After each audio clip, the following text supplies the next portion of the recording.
Hello everyone. Let's get started. We need to have a very important talk. This is a talk about your money. This is a talk about your family. This is a talk about your future. It is about taking control. It is about making sure your wishes are followed, no matter what happens. Many people think this talk is only for the rich. That is not true. It is a myth. This talk is for every single one of you.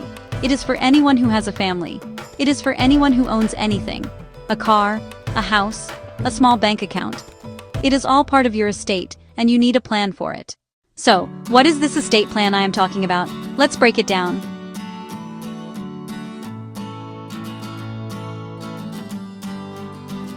Your estate is everything you own. It is your house. It is your car. It is your checking account. It is your savings account. It is your retirement funds. It is your investments. It is your furniture. It is even your special jewelry. It is your photo albums. It is all of your stuff. An estate plan is simply a set of instructions. These instructions say who gets your stuff when you die. They also say who should manage your money. They also say who should make health decisions for you if you become too sick. It is your rulebook for life's what-ifs. The goal of an estate plan is to make your wishes clear. It is about protecting what you have and who you love. A good plan helps your family avoid a long, expensive court process called probate. Probate is when a judge decides how to divide your things. Let's talk about the most basic part of any estate plan, the will. A last will and testament is a legal paper. It is your voice. It speaks for you after you have passed away. In it, you name an executor. This is the person you trust to be in charge. Their job is to make sure all your instructions in the will are followed. They will pay your final bills. They will work with the court. They will make sure your property goes to the right people. Without a will, you have no say in any of this. The court appoints someone. It may not be who you would have chosen. A will is where you say who gets what. You can be very specific. I give my daughter Jane my pearl necklace. I give my son Mark my collection of old books. I give all the money in my savings account to my spouse. If you want to leave money to a church, a school, a charity, you must put it in your will. One of the most important jobs of a will is for parents with young children. This is not optional. If you have a child under 18, your will is where you name a guardian for them. This is the person who will raise your child if you and the other parent are gone. Let's look at a simple story. Meet Maria. Maria is a single mom with a 10-year-old son, Leo. She has a small house and a savings account. Maria writes a will. In her will, she names her sister Carla as Leo's guardian. She knows Carla loves Leo and will raise him well. She also says she wants her house sold. The money from the house and her savings should be used for Leo's care and education. When Maria passes away unexpectedly, her will makes her wishes clear. Carla becomes Leo's guardian. The money is protected for his future. The will gave Maria peace of mind and protected her son. Now, what happens if you do not have a will?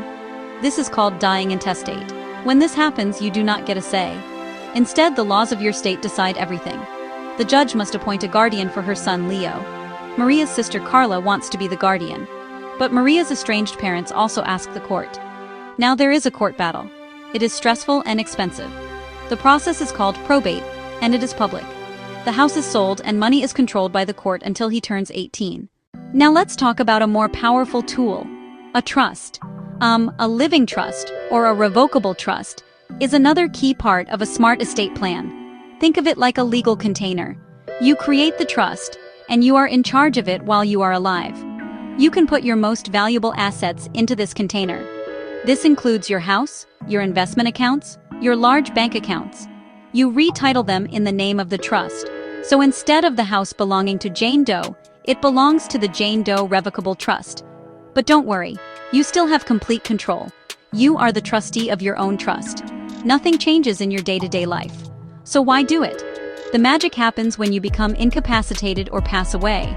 The trust document names a successor trustee. If you get sick, they can step in and pay your bills from the trust assets. When you die, they can distribute the assets to your heirs. Assets in a trust do not have to go through probate. It means your property can be passed quickly, privately, and with much less cost. The court is not involved. Your successor trustee simply follows the rules you wrote in the trust. A trust gives you the ultimate control. Let's imagine a scenario. Meet David and Sarah. They have 2 children. One is 22 and very responsible. The other is 19 and not so great with money. They create a trust and put their house and investments in it.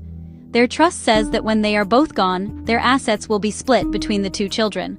However, for their younger son, the money will stay in the trust. He will receive a monthly amount for his living expenses. Then he will get 1/3 of his share at age 25, 1/3 at age 30, and the final third at age 35. This protects him from spending his inheritance all at once. A trust allows you to have this kind of control and protection.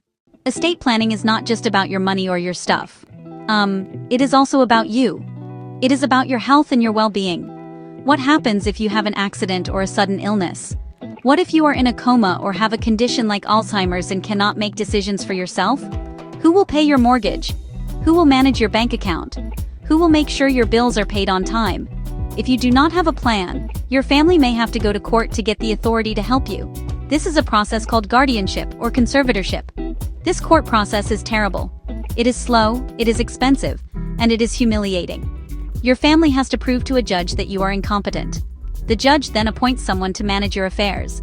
The judge might not pick the person you would have wanted. And the person who is appointed has to report to the court regularly, file accountings, and ask for permission to make certain financial moves. It takes control away from you and your family, and gives it to a judge.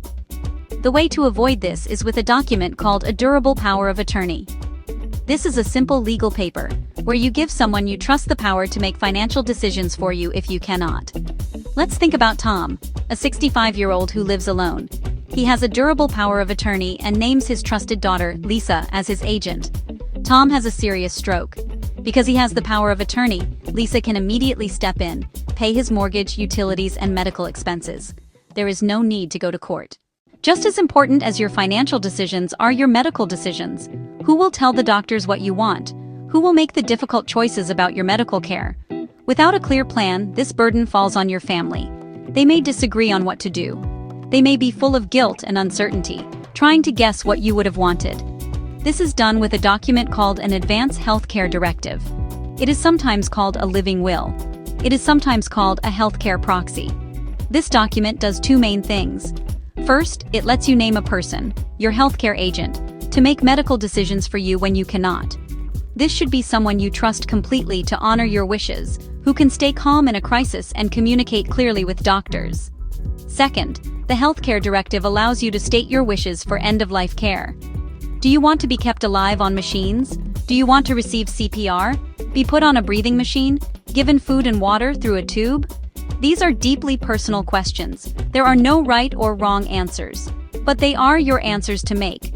By writing them down, you guide your doctors and your family. You take the burden of guessing off their shoulders. This document is for every adult, not just the elderly. A sudden accident can happen to anyone at any age. Having a healthcare directive is a sign of love. It is a gift of clarity in a time of crisis. Creating an estate plan is not a one-and-done event. It is not something you do once and then lock away in a drawer for 50 years. Your life is not static. Your life is always changing. And as your life changes, your estate plan may need to change with it. You must review your plan every few years. Think of it like a regular checkup for your financial health. You must also review it after any major life event. Getting married. Name your new spouse as a beneficiary and as your agent in your power of attorney and health directive. Getting divorced. Update your plan immediately to remove your ex-spouse. Having a child. Name a guardian and decide how you will provide for that child. You buy a new house. You may need to put it into your trust. You start a business. You need a plan for what happens to the business. If your executor or trustee is no longer available, choose someone new. Maybe you inherited money or have less than before. Take out your documents, read them over. Do they still make sense? Do they still name the right people? If not, it is time for an update. Keeping your plan current ensures that your wishes, as they are today, will be the ones that are followed. We have talked about a lot. We have talked about wills. We have talked about trusts. We have talked about powers of attorney. It might feel big and complicated, but it does not have to be. The most important thing you can do is to start. The journey begins with one step. Your first step is easy. You can take it right now, today.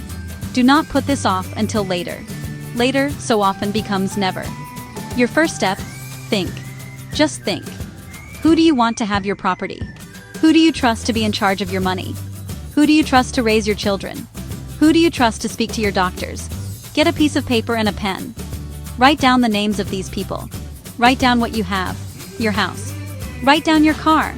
Write down your approximate bank balances. Make a simple list. This is the foundation of your entire plan. Once you have your list, your next step is to talk. Talk to the people you have chosen. Make sure they understand and agree to take on the role. Finally, you must make it legal. For this, you need to see a qualified estate planning attorney. Do not try to do this yourself with a cheap online form. It is too important to cut corners. An attorney will listen to you, draft the right documents, and make sure everything is signed and witnessed correctly according to your state's laws. Make the appointment. Take control. Do it for love. Do it today.